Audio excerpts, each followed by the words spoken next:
Hi everyone, we're under the dash of the 86XJ. You'll notice that the clutch pedal is 2 inches higher than the brake pedal. Well, there's lots of reasons for it. There's a lot of slop in the shaft up there, and this thing's not disengaging the clutch as well as it could.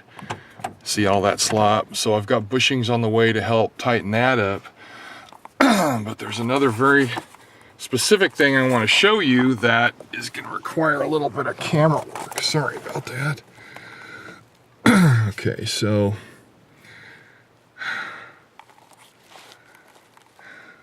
mid-frame, right in the middle. Come on. You'll see that arm's got some jerry-rigged wiring, and come on, Mike, there we go. It's got some jerry-rigged wire, piece of copper and other stuff connected to the push rod for the for the master cylinder, and that helps extend the travel of the slave underneath. Somebody did this long before I got it, and that's why the pedal's up so high and the travel on the clutch isn't right. It's not fully disengaging. It's not bad, but it's still not right. So this all needs to be fixed. I think the other problem is the slave cylinder comes in 2 diameters, 3/4 of an inch, or that's equivalent to 12/16, or the other one is 11/16. Excuse me. So on the master, the larger volume of fluid you can move, the more sensitive your clutch pedal is going to be when you press it with your foot. This one's very insensitive. So I think somebody put in the wrong master, and then they jerry-rigged it to kind of help make up for that. So anyway, it's something I need to get done. Pardon me, it's early in the morning, and it needs to be not jerry-rigged. But right now it functions. It just, when I get the bushings in to get rid of the slop in the shaft, I'll take all that apart and I'll get rid of that rigged part.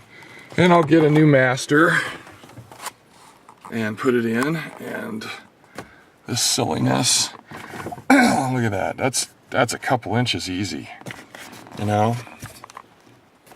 See that? That's what you get. Hey, if anybody knows where I can get this inner boot, this is the rubber boot that it bolts to the sheet metal. This thing's torn to hell. It lets exhaust and dust in and all that stuff. If anybody knows where to get one for an 86XJ, let me know. I found them for, I think, either a YJ or a TJ, and I'll probably have to use it. But it'd be nice to have one that was designed to fit this rig. Anyway, that's it for the 86. It doesn't really, it's been driven a lot. It's got some gas gauge issues, and I'll show you. Well, I can't show you now, but you can see the gas gauge. It's got that standard low budget large gauge, and nothing to the left of it, and a temp gauge above that. When this gauge hits 1/4 of a tank, the engine stops running.